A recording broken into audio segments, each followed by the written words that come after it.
अस्त्र सैनिक, महारथी, अश्वरोही हमारी ओर से भी मारे गए। ये तो अवश्य उत्तम बनाने की बात है। उत्तम!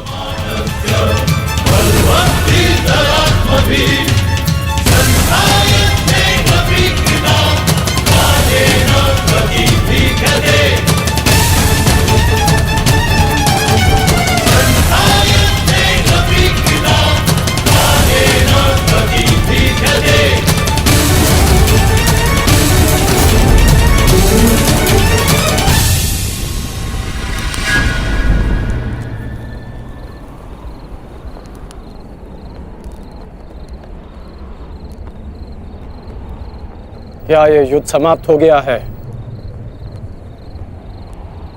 मैंने पूछा, क्या ये युद्ध समाप्त हो गया है? उत्तर दीजिए।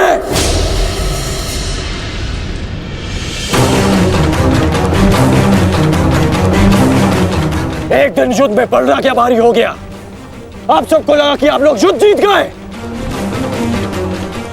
आज जितने भी सैनिक वीर गति को प्राप्त हुए हैं, वो तुम्हारी विजय के लिए अपने प्राण खो बैठे।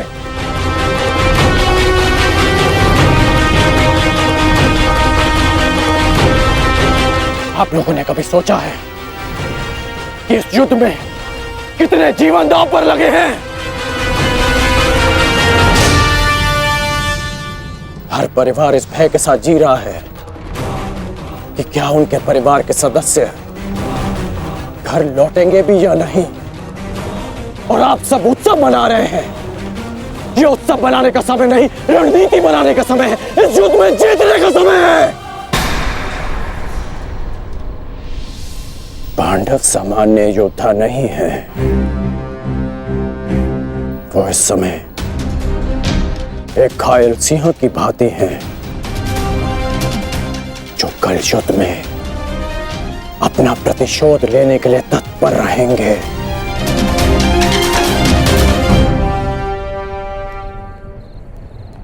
तो इसी क्षण इस उत्सव को बंद कीजिए।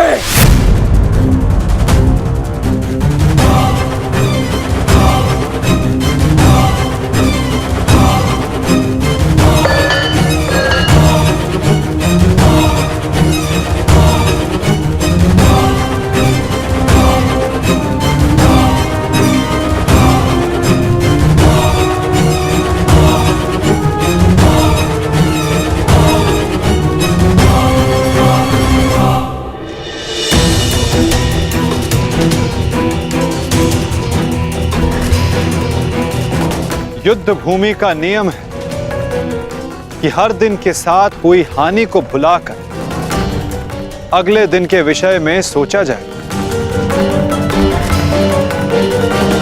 अब समय आ गया है कि इस पर विचार किया जाए कि कल के युद्ध में हमारी रणनीति क्या होगी।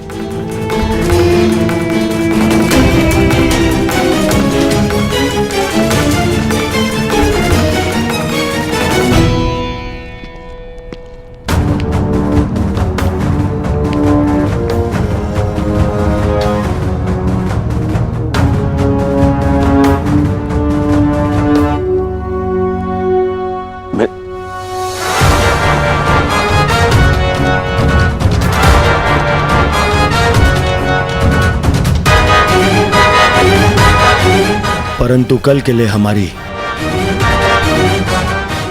योजना क्या होगी?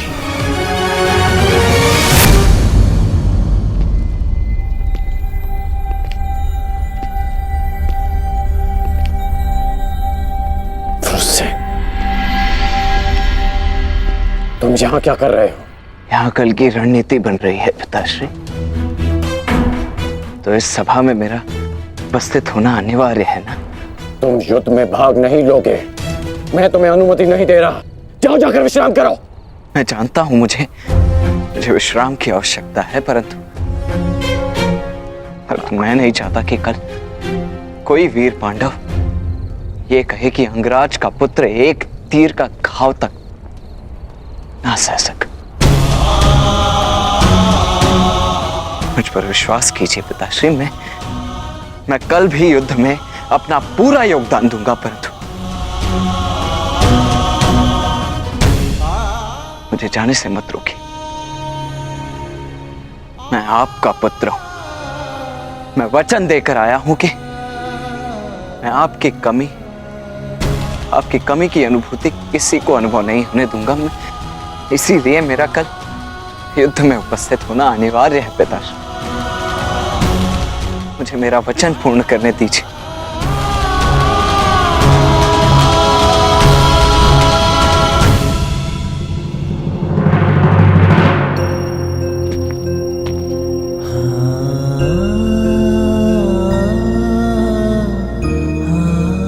कल्याण हो तुम्हारे पुत्र। तुम युद्ध में भाग लोगे।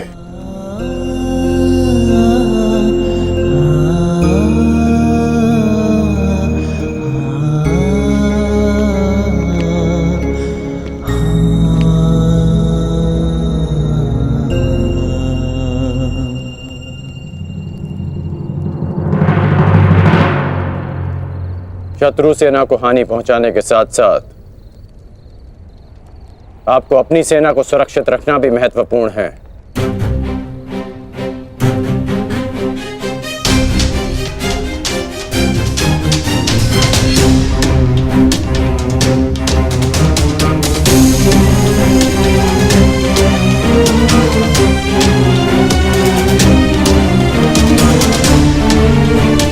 यदि युद्ध में शीघ्र विजय पानी है तो उसका एक ही मार्ग है,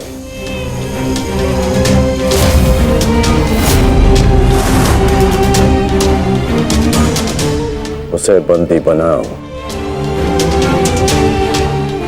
जिसे बंदी बनाने से ये युद्ध समाप्त हो जाए। युधिष्ठिर! कल युद्ध में कौरव तुम्हें बंदी बनाने का प्रयत्न अवश्य करेंगे युधिष्ठिर। यदि हमने युधिष्ठिर को बंदी बना लिया तो बाकी के सारे पांडव हमारे सामने हाथ जोड़े खड़े रहेंगे।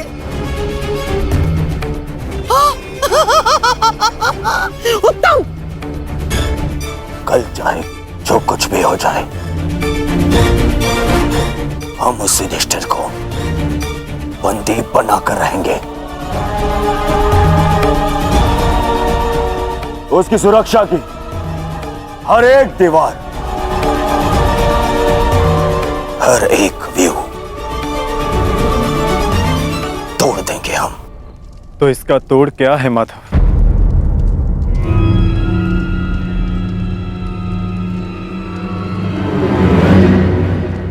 इसका एक ही तोड़ है पार्थ। कल युद्ध में धर्मराज युधिष्ठिर व्यू में सबसे आगे रहेंगे।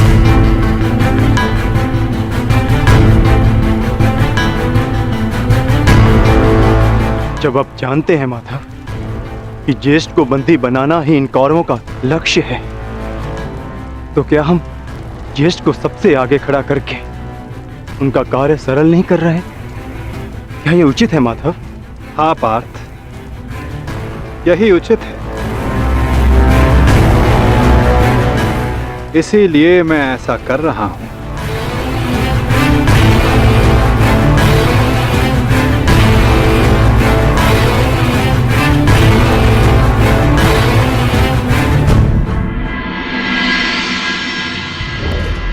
युद्ध का दूसरा दिन।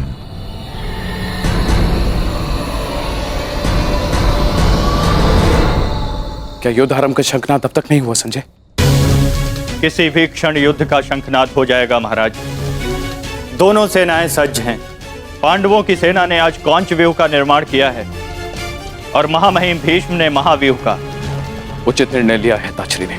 अब पांडव युधिष्ठिर की रक्षा के लिए उसे क्रौंच व्यू की अंतिम रेखा में रखेंगे।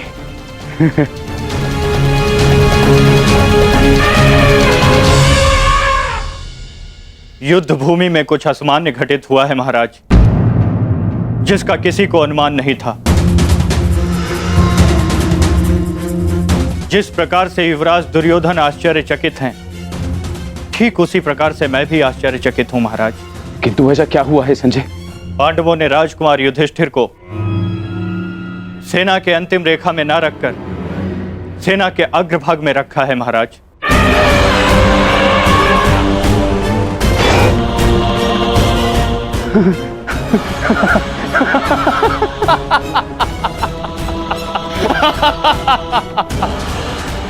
लगता है दूसरे ही दिन युद्ध हार जाना चाहते हैं पांडव, तभी तो ऐसी मूर्खता कर रहे हैं। अब मेरे पुत्र दुर्योधन के पंजों से युधिष्ठिर को कोई भी नहीं बचा सकता, कोई भी नहीं। मरेंगे, मरेंगे ये सब।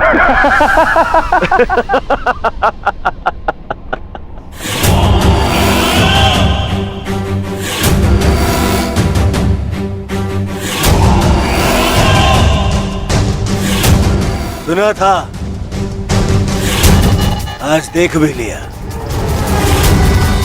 विनाश काले विपरीत बुद्धि।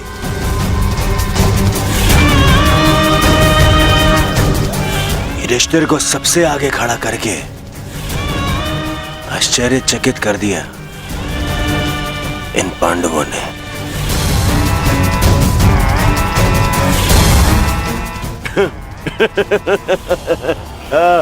पितामह, देख रहे हैं, इन पांडवों ने स्वयं ही हमारा कार्य सरल कर दिया।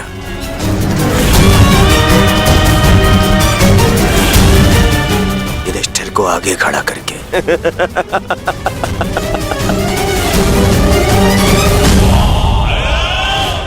अब आज ही इस युधिष्ठिर को बंदी बनाकर इस युद्ध का अंत कर दूंगा मैं, आज ही। आजा, आजा।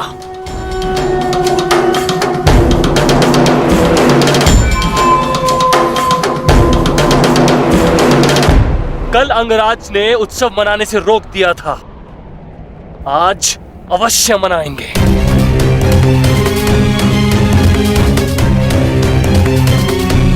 देखा दुशासन, हमारी जीत का उत्सव। मत भूलिए पिताश्री ने क्या कहा था। अभी से उत्सव मनाने के विषय में सोचना भी मूर्खता है। युद्ध अभी शेष है।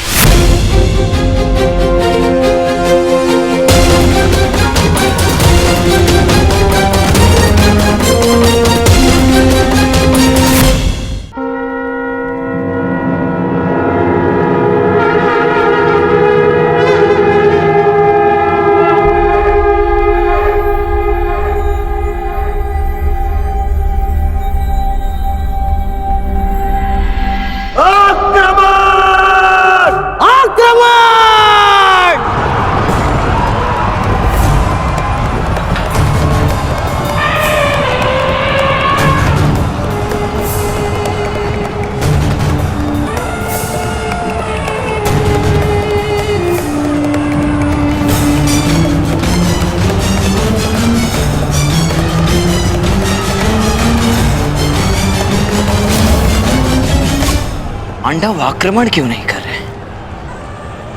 योजना क्या है इनकी?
चिन्ह वो भी उल्टी दिशा में।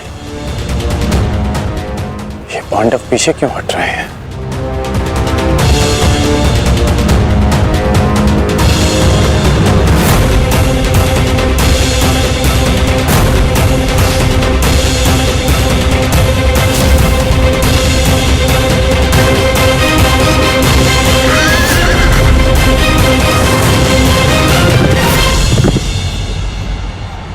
अरे वो तो पीछे हट रहे हैं।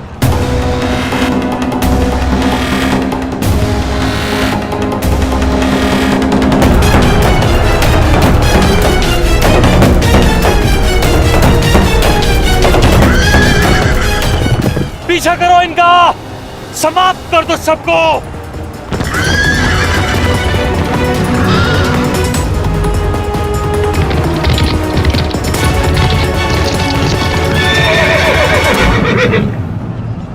महामहिम, ये पांडुपुत्र करना क्या चाहते हैं? इस प्रकार पीछे लौट जाने के दो ही कारण हो सकते हैं। प्रथम, सेना के किसी प्रमुख की मृत्यु, या फिर पराजय का भय। और यदि युद्ध के आरंभ में ही सेना इस प्रकार पीछे लौट जाए तो उसका अर्थ है यह उनकी रणनीति है।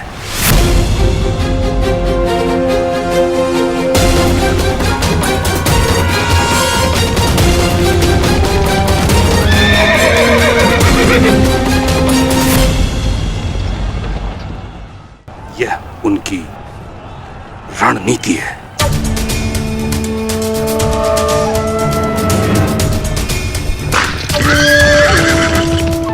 पर हमारे पास उन पांडवों से 5 अश्विनी सेना अधिक है।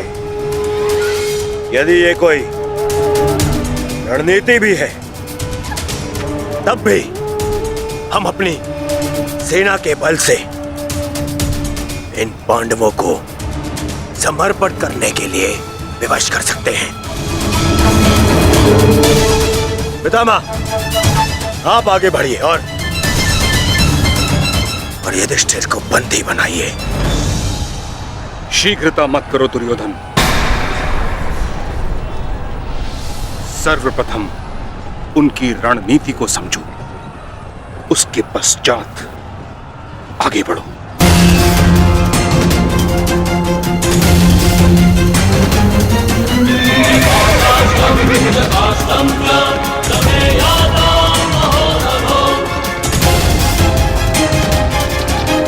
जितना सरल ये दिख रहा है, ये उतना सरल होना नहीं चाहिए।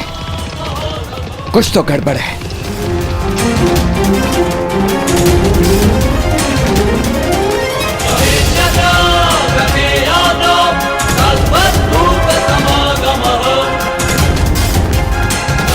रुक जाओ, ये एक छल है, हमें फंसाने की चाल है ये।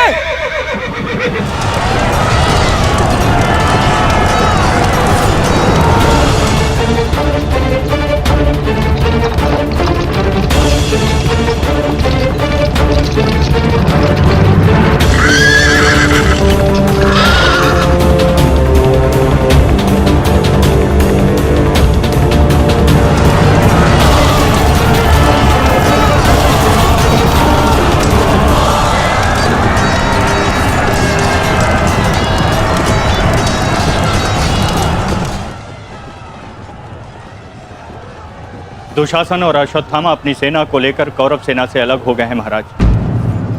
यह अवश्य ही पांडव सेना की कोई सोची समझी रणनीति है।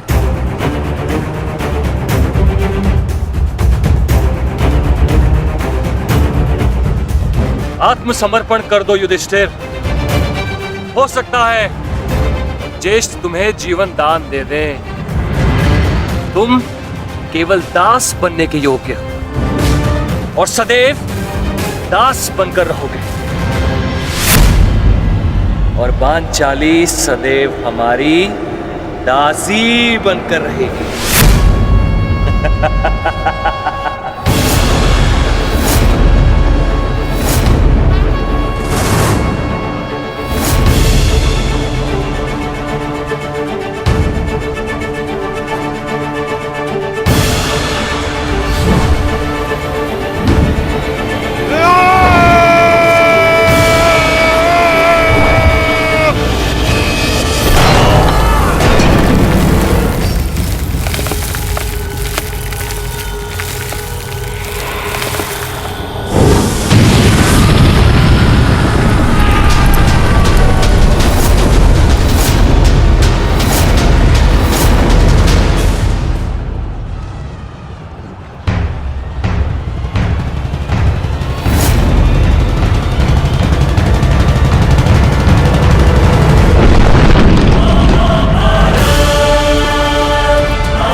स्वस्त्र अस्त्र चलाओ पार्थ।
अब जिन्हें हमसे लड़ना था वो शत्रु आपस में ही लड़ बैठेंगे पार्थ। आज तुम्हारा बल इस धरा पर धराशाय होगा। भीम, अर्जुन!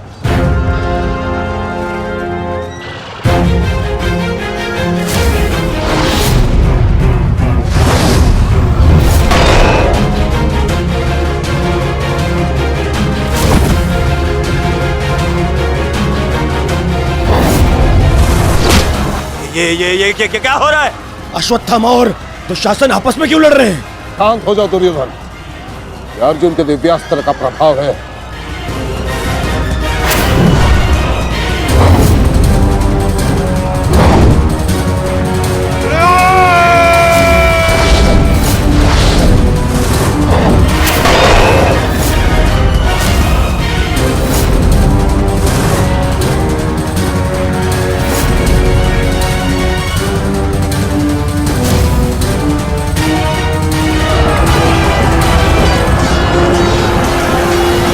राजकुमार अर्जुन ने त्वस्त्र अस्त्र का प्रयोग किया है महाराज। ये प्राचीन और बहुत ही दुर्लभ अस्त्र है। ये सैनिकों को भ्रमित करता है महाराज, और अपने ही सैनिकों में मृत्यु का भय और अपना सबसे बड़ा शत्रु दिखाई देता है महाराज, और वो आपस में ही लड़कर मर जाते हैं महाराज।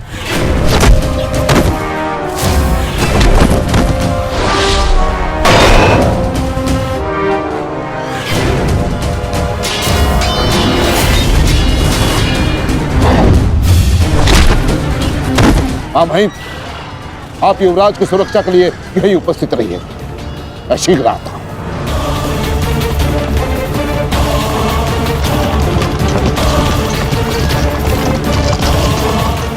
माधव, दुर्योधन पर आक्रमण करने का यही उचित समय है।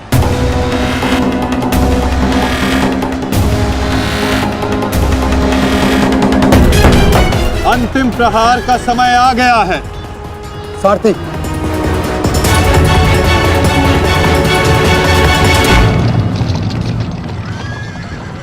ये क्या? चारों पांडव सीधे हमारी ओर बढ़ रहे हैं।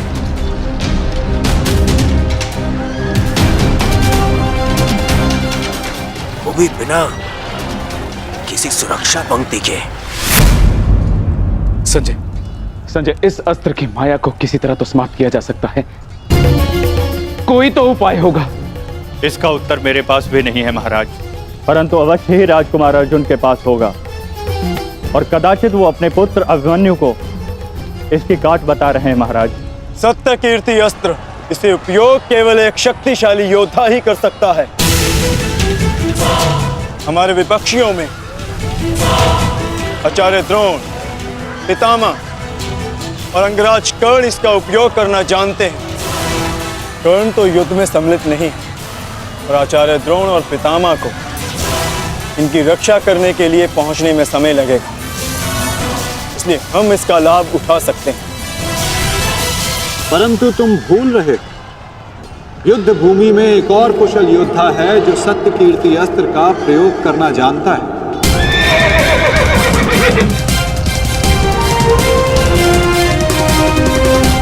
और उसको रोकना अति आवश्यक है।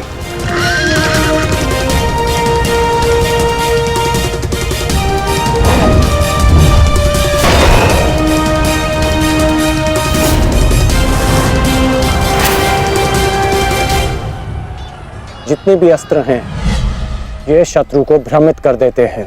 परंतु इस भ्रम को तोड़ने का कोई तो उपाय होगा ना पिताश्री? एक ही अस्त्र है, सत्य कीर्ति अस्त्र।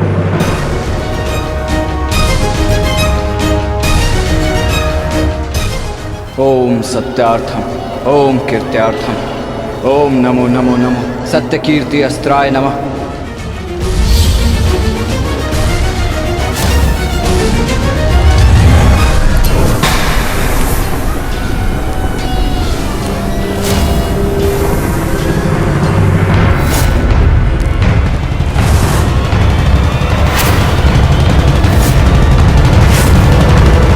स्वागत है अभिमन्यु। वासुदेव ने सदा तुम्हारी प्रशंसा की और कल तो तुमने महामहिम भीष्म पितामह का मार्ग भी रोक दिया था। तुम में तुम्हारी इस असाधारण वीरता का मैं सम्मान करता हूं और प्रशंसा भी। परंतु इस समय मुझे मेरी सेना की रक्षा करनी और ऐसा करने से मुझे कोई नहीं रोक सकता। प्रशंसा तो तुम्हारी भी बहुत हो रही है वृषसेन। जिस वीरता से तुमने मेरे पिताश्री का सामना किया वो सराहनीय था। परंतु इस समय मेरा भी केवल एक ही लक्ष्य है, तुम्हें रोकना। तो विलंब कैसा? मैं प्रस्तुत हूं।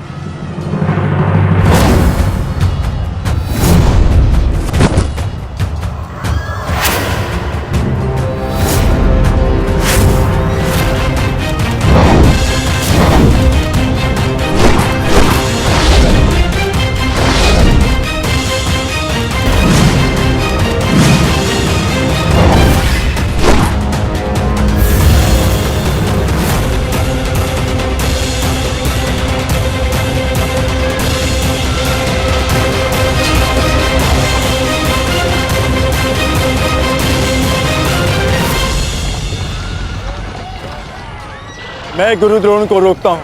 नहीं अर्जुन, गुरु द्रोण का सामना मैं करता हूं, तुम आगे बढ़ो। नहीं भ्राताश्री, दुर्योधन के समर्पण की पुष्टि करने के लिए आपका वहां होना अति आवश्यक है। और जो इसमें सक्षम है वो है भ्राता भीम। पितामह को केवल भ्राता अर्जुन ही रोक सकते हैं। आप सब लोग आगे बढ़िए, हम गुरु द्रोण को रोकते हैं। सारथी, शीघ्रता करो।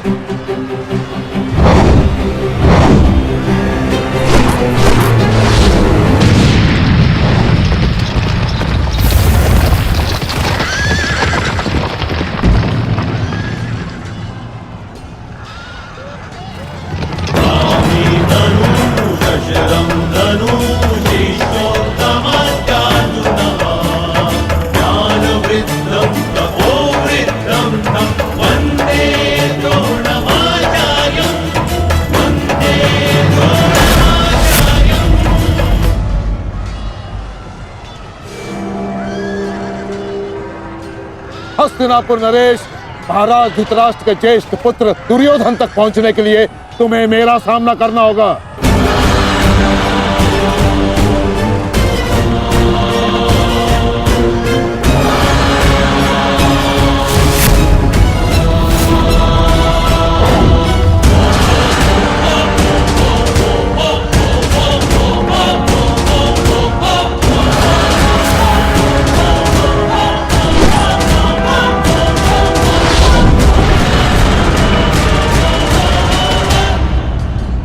अद्भुत अर्जुन, मुझे गर्व है तुम पर। माना कि भ्राता अर्जुन आपके प्रिय है, परंतु हम भी आपके शिष्य हैं गुरुदेव। अपने साथ बंद करने का अवसर हमें भी प्रदान करें। अवश्य पुत्र, परंतु स्मरण रहे एक क्षण तुम्हारे समक्ष तुम्हारे गुरु द्रोण खड़े हैं। बंद इतना सरल नहीं होगा, स्मरण रहे। हमारे गुरु ने हमें कठिन कार्यों को साधने की पूर्ण शिक्षा दी है गुरुदेव। तो सावधान नकुल।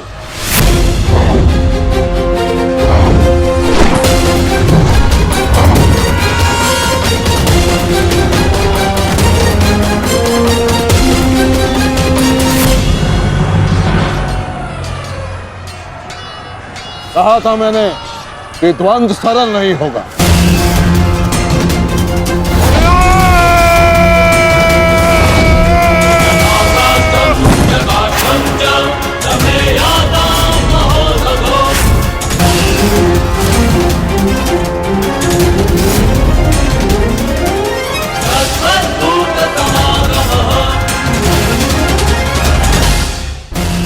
पहले मैं आपसे द्वंद करूंगा गुरुदेव।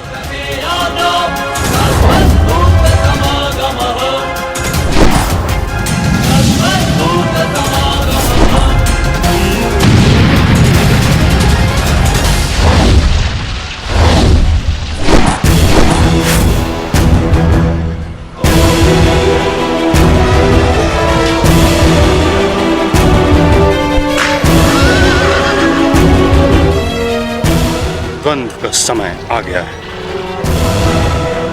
हमें पूरी शक्ति के साथ उनके साथ द्वंद्व करना होगा।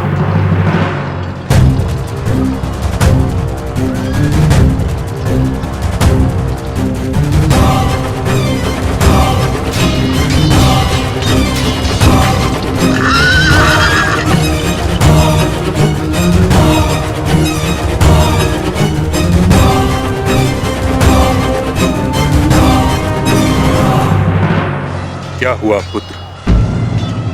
जो कर्तव्य पूर्ण करने आए हो वह करो। मेरे साथ द्वंद्व करो। रुक क्यों गए? आक्रमण करो मुझ पर। कर्म से बड़ा कोई धर्म नहीं पुत्र। पितामह ने उचित कहा, अपने कर्तव्य का पालन करो। स्मरण है ना पार्थ, ना कोई बंधु है ना कोई बंधा, ना कोई मरता है ना कोई मारता है, ये सब आत्माएं हैं।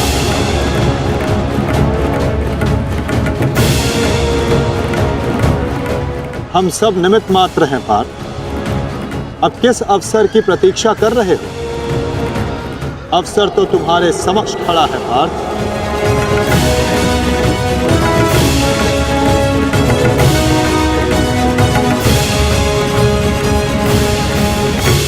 यदि तुम मुझ पर प्रहार नहीं करोगे अर्जुन, तो मैं करूंगा और तुम्हें तुम्हारे कर्तव्य से अवगत कराऊंगा।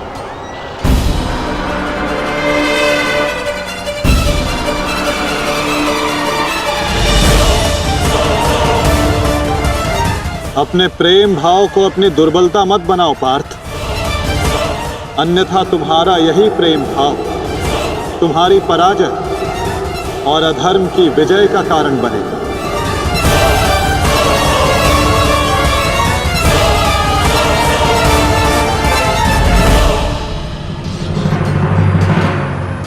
शस्त्र उठाओ पार्थ, प्रहार करो अपने शत्रु पे।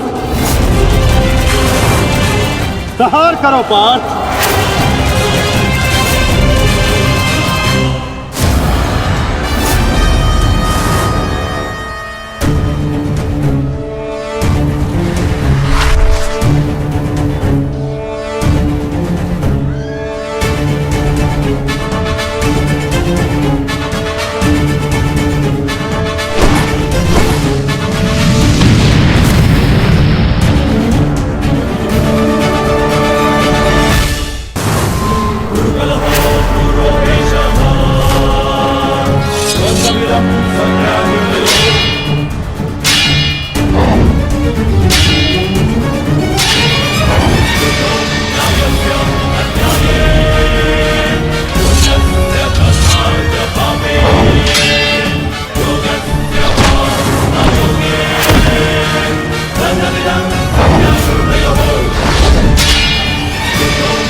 एक ही अस्त्र है जो इस भ्रम को तोड़ सकता है,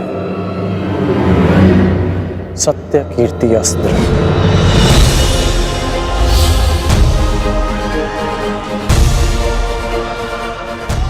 सत्य कीर्ति अस्त्र।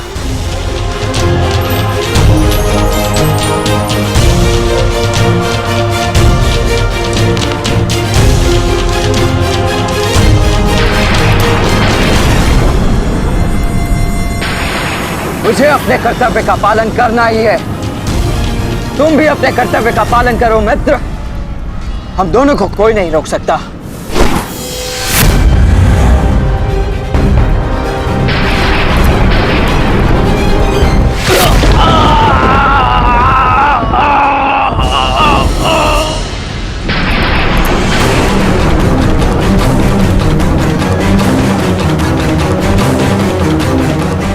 रुक जा वृषसेन, मुझे विवश मत करो। मैं केवल वो कर रहा हूं जो मेरे वश में है।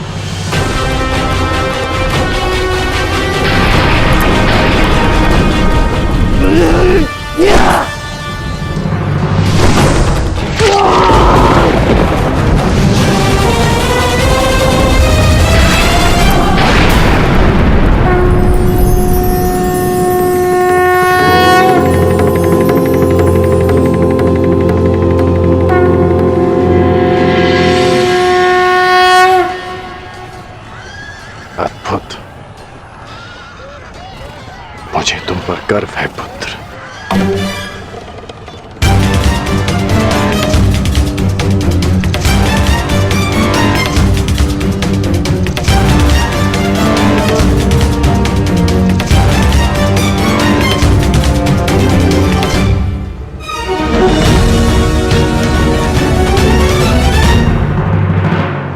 क्या सूचना है बताओ। अंगराज, मैं वो बताओ मुझे। कुमार वृषेण। क्या हुआ वृषसेन को? बोलो। युद्ध में बुरी तरह घायल हुए हैं।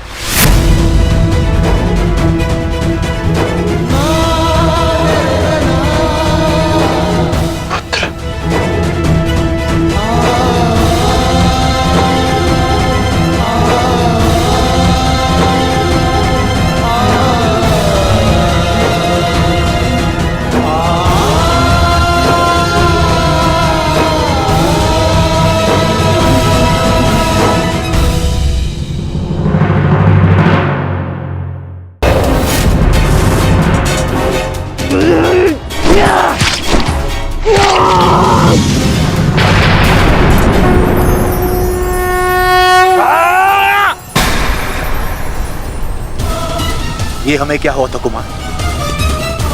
हम एक दूसरे पे क्यों प्रहार कर रहे थे? अवश्य कोई माया थी जिसका अंत हुआ। आओ आओ, शत्रु हमारे प्रहार की प्रतीक्षा कर रहा है। चलिए कुमार।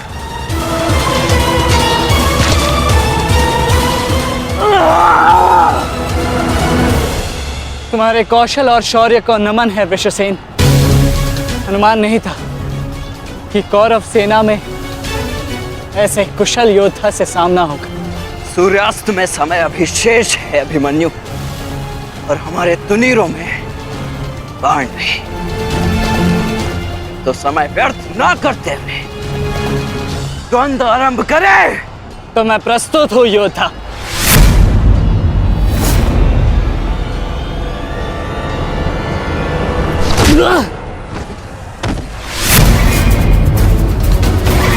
तेरे पिता की माया का अंत हुआ बालक, और अब तेरा अंत होगा।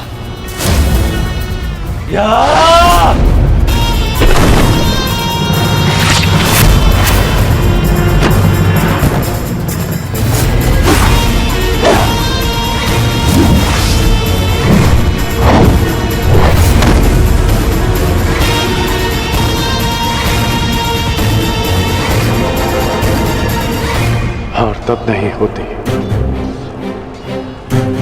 जब मनुष्य पराजित होता है। हार तब होती है जब वो हार मान जाता है। हार मत स्वीकारना पुत्र। इस कुरुक्षेत्र की भूमि को, इस महाभारत के युद्ध को तुम्हारी आवश्यकता है। अभी बहुत द्वंद्व शेष है। उठो, अपने क्रोध को, अपने साहस को, अपने विश्वास को एकत्रित करो। उठो और युद्ध करो। उठो पुत्र, उठो पुत्र, उठो पुत्र।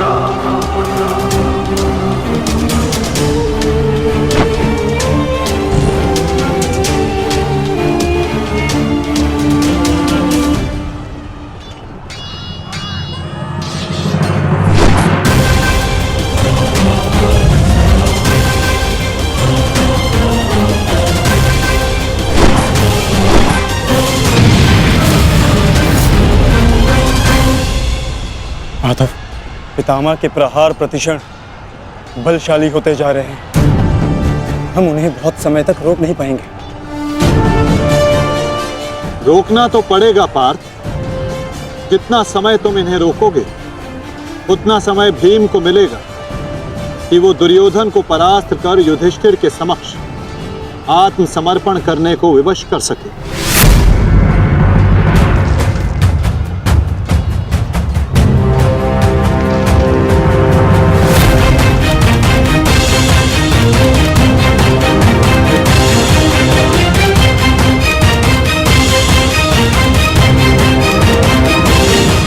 दुर्योधन, ये युद्ध भूमि है, कोई रंग भूमि नहीं कि औरों के द्वंद्व का तुम आनंद उठा सको। क्यों दुर्योधन, कायरों की भांति क्यों खड़े हो? आओ और आकर मुझसे युद्ध करो।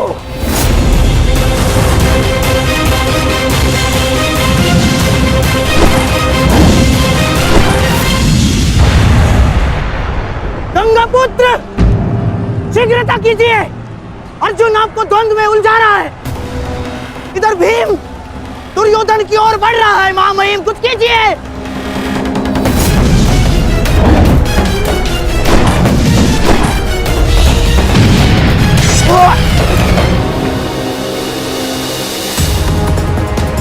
साथी,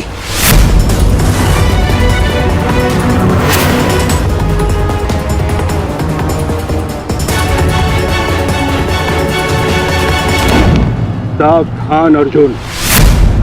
क्या तो तुम युद्ध करना भूल गए हो या फिर तुम्हें युद्ध करने का साहस नहीं है? दुर्योधन नहीं, नहीं दुर्योधन, भीम तुम्हें उकसा रहा है। द्वंद्व में मत फंसना। उचित कहा मामाश्री। मेमनों के आखेट के लिए से आगे नहीं बढ़ते। बस होके भीम के लिए तो मेरी कलिंग की सेना ही पर्याप्त है। कलंक के वीरों, आक्रमण करो और इसको बंदी बना लो। जाओ।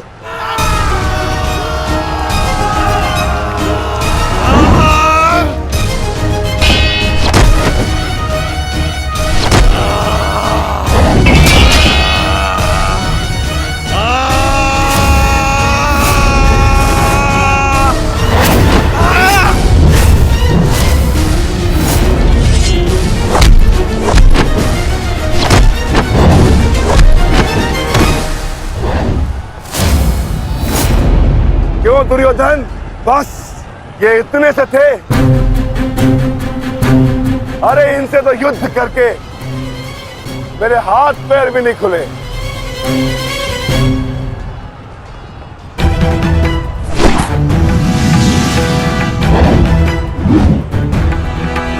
आप नियम भंग कर रहे हैं आचार्य। आप एक साथ दो पर आक्रमण नहीं कर सकते। स्मरण रहे कि युद्ध के नियम के अनुसार दो योद्धा एक योद्धा पर आक्रमण नहीं कर सकते,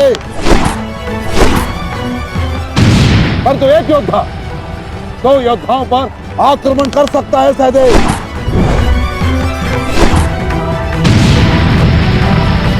क्या करें नकुल, कुछ करना होगा। हमें गुरु द्रोण को रोककर अधिक से अधिक समय भ्राता भीम को देना होगा। युद्ध सभा में चीख चीख कर अपने पौरुष का बखान करने वाले एक नपुंसक के भांति क्यों खड़े हो? अब किसे लाओगे अपनी ढाल बनाकर? ये विकोदर भीम तुम्हारी हर ढाल को तोड़कर तुम्हारा अंत करेगा। मैं तुम्हारे प्राण लेकर रहूंगा कायर दुर्योधन।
उठकर प्रहार करने का सामर्थ्य शेष है काकाश्री,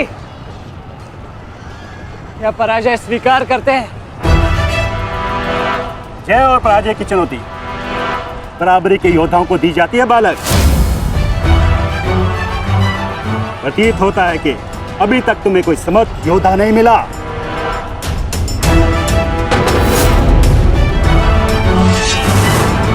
मैं शब्दों के बाण नहीं चलाता नानाश्री। अच्छा, तो युद्ध करो या समर्पण करो।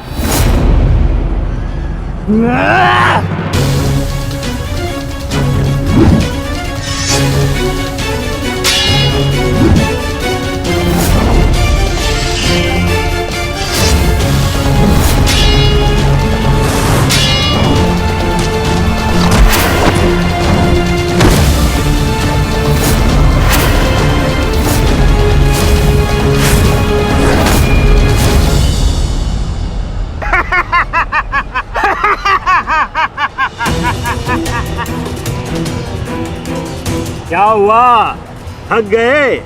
अरे ये उस मूर्ख विराट पुत्र उत्तर की संगति का प्रभाव है। ये उसे भी यही लग रहा था कि मेरे समक्ष वो कुछ कर दिखाएगा, और मूर्ख मृत्यु को प्राप्त हो गया। मृत्यु को चींटी की भांति इन्हीं हाथों से मसल दिया मैंने उसे। पीछे हट जाओ अभिमन्यु, अन्यथा उत्तर से कहीं पीड़ादायक मृत्यु मिलेगी। मृत्यु। तो ये समझिए कि आज उत्तर का प्रतिशोध पूर्ण होगा।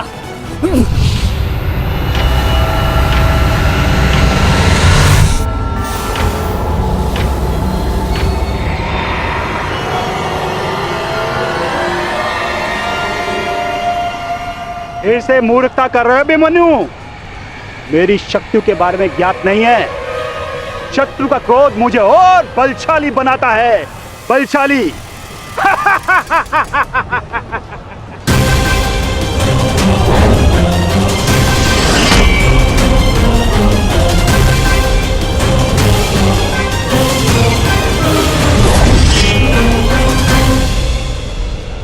इतना ललकारने के पश्चात भी तुम रथ पर छिप कर बैठे हो दुर्योधन। मैं भी कैसा मूर्ख हूं, एक नपुंसक के वध की प्रतिज्ञा कर बैठा।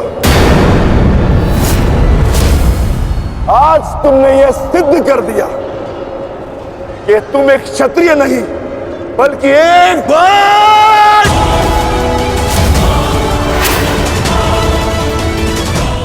बहुत हो गया। सावधान! क्रोध से भरे कुमार भीम अभिवराज दुर्योधन की ओर बढ़ रहे हैं महाराज। मेरा दुर्योधन किसी संकट में तो नहीं ना? कहीं ऐसा तो नहीं कि भीम युद्ध के दूसरे दिन ही पांडव पक्ष को जय श्री दिलवा दे।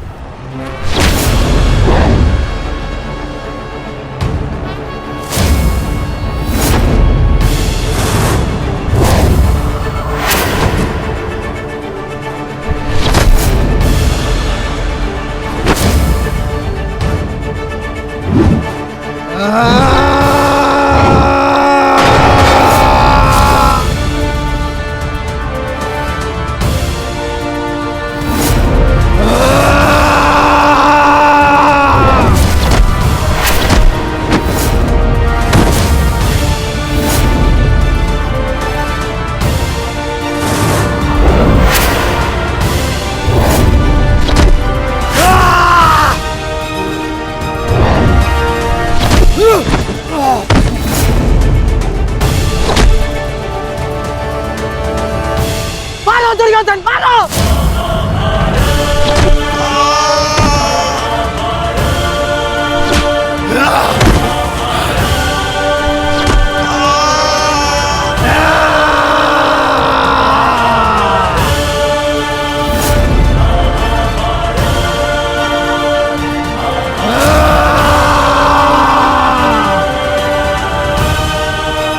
क्या हुआ गदाधारी भीम, अब दिखाओ तुम्हारा पौरुषत्व। या कहो तो हस्तिनापुर की स्त्रियों से आभूषण लाके तुम्हें पहना दूं। क्या हुआ? युद्ध बातों से नहीं, बल से जीता जाता है। यदि बैल जैसे शरीर में जरा सा भी साहस बचा है तो और प्रहार कर मुझ पर। अरे ये क्या पहचानेगा अपनी शक्ति को? इसे कैसे मैंने वस्त्र और आभूषण रहित करके हाथों के मत्थे बिठा दिया था मैंने।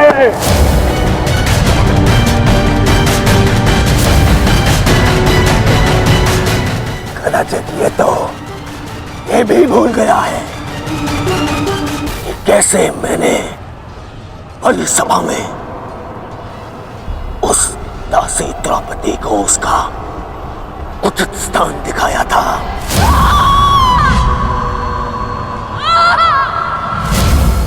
आओ दासी द्रौपदी, आकर मेरी गंगा में बैठो। आओ वस्त्र हरण करो इस दासी का।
पुत्र, दुर्योधन की रक्षा कीजिए गंगा पुत्र।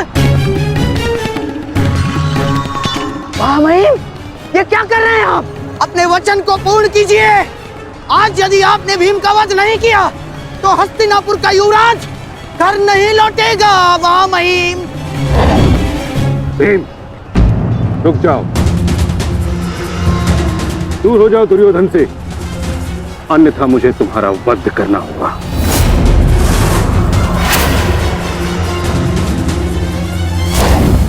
सावधान पितामह, यदि आपने भ्राता भीम पर प्रहार किया तो मुझे विवश होकर आप पर बाण संधान करना होगा। हट जाओ भीम। क्षमा चाहता हूं पितामह, आप अपना वचन पूर्ण कर रहे हैं तो मुझे भी अपनी प्रतिज्ञा का मान रखना है। आज मैं इस दुर्योधन का वध तो करके ही रहूंगा,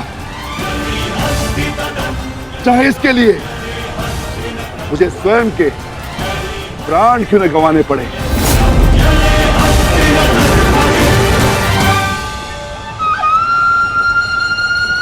स्वयं के प्राण गंवा सकते हो भीम, परंतु क्या अपने दोनों भ्राताओं को इस आहुति में झोंक दोगे तुम? तुम्हारी इस भूल का फल नकुल और सहदेव को भुगतना होगा भीम। जरा देखो उधर।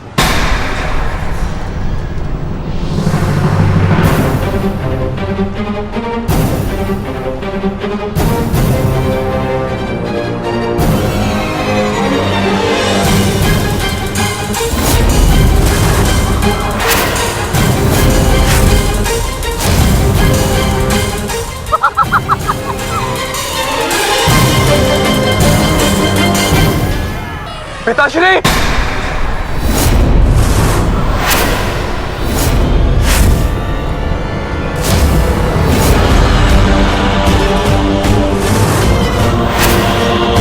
शस्त्र को नीचे करिए द्रोण, अन्यथा सदैव के लिए पुत्र से हाथ खो बैठोगे।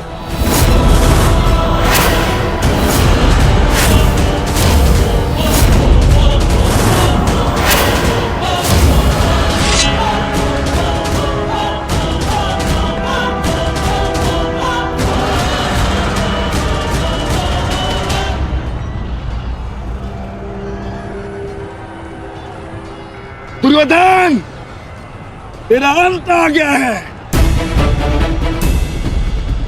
तुम्हारे पास दो विकल्प शेष है दुर्योधन। या तो देश युधिष्ठिर के समक्ष आत्मसमर्पण करो, अपनी सेना को पीछे हटने का आदेश दो, या फिर अपने प्राण यमराज को समर्पित करो।